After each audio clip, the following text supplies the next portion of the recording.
Hello বন্ধুরা, বেশ কয়েকটা মোমেন্টস আগে আমি তোমাদের সাথে শেয়ার করেছিলাম যে আমাদের গ্রিন কার্ড আছে। সেই ভিডিওটা দেখে তোমরা অনেকেই কমেন্ট করে জিজ্ঞেস করেছিলে যে আমরা এদেশে কোন ভিসায় এসেছিলাম, আর আমাদের গ্রিন কার্ড পাওয়ার জার্নিটাও শেয়ার করতে বলেছিলে। তাই আজকের মোমেন্টসে তোমাদের করা এই প্রশ্নগুলোর আমরা উত্তর দেব। তো 2009 আমি ইউএসএ তে আসি H1B ভিসায়, আর আমি 2010 সালে আমাদের বিয়ের পর H4 ও ডিপেন্ডেন্ট হয়ে এসেছিলাম। নেক্সট প্রশ্ন যেটা তোমরা করেছো সেটা আমাদের গ্রিন কার্ডের জার্নিটা কেমন ছিল। আগে বলি যে আমাদের গ্রিন কার্ড পেতে প্রায় 12 বছর মতো লেগেছে।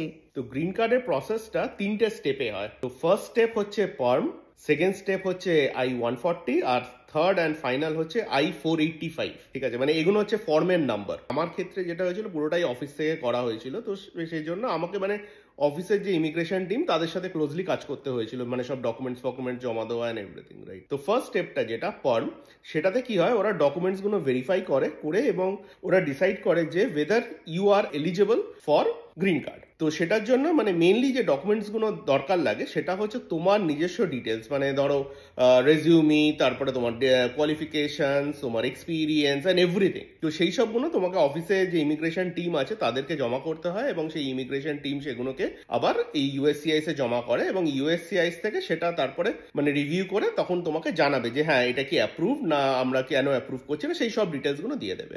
আর এই টাইমটা, পারমিট টাইমটা মোটামুটি 6 মাস থেকে 1 বছর মতন টাইম লাগে। আমি একটা জিনিস বলতে চাই এখানে, যে অনেকেই কমেন্ট করে জিজ্ঞেস করেছে যে জিসি হতে মোটামুটি কত টাইম লাগে। তো জিসি হচ্ছে basically every case is different, ঠিক আছে। ওটাতে মানে কেউ ডেফিনেটলি বলতে পারবে না যে 10 বছর লাগে কি 15 বছর লাগে কি 20 বছর লাগে। এবার বেসড অন তোমার মানে কেসে কি কি ডিটেলস আছে, কি ডকুমেন্টেশনস আছে অ্যান্ড এভরিথিং, সেই অনুযায়ী টাইমটা লাগে। বাট সেরকম কোনো ডেফিনেট টাইম নেই। রোদ পড়ছে।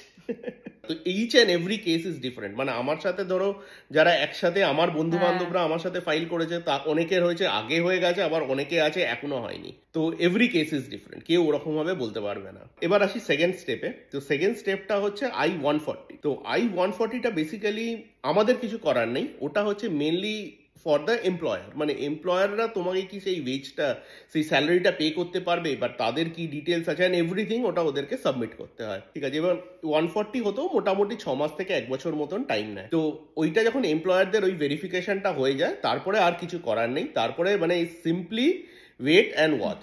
আচ্ছা, ওয়াচ মানে কি? তো বেসিক্যালি 485-এ একটা ডেট থাকে, ঠিক আছে। মানে যে ডেটে তোমার ফর্মটা সাবমিট হয়েছে সেই ডেটটাকে ওরা মানে রেজিস্টার করে রাখে। এবার সেই ডেটটা তোমাকে চেক করতে হবে। এবার ওরা কি করে, ইউএসসিআইএস থেকে দুটো ডেট পাবলিশ করে।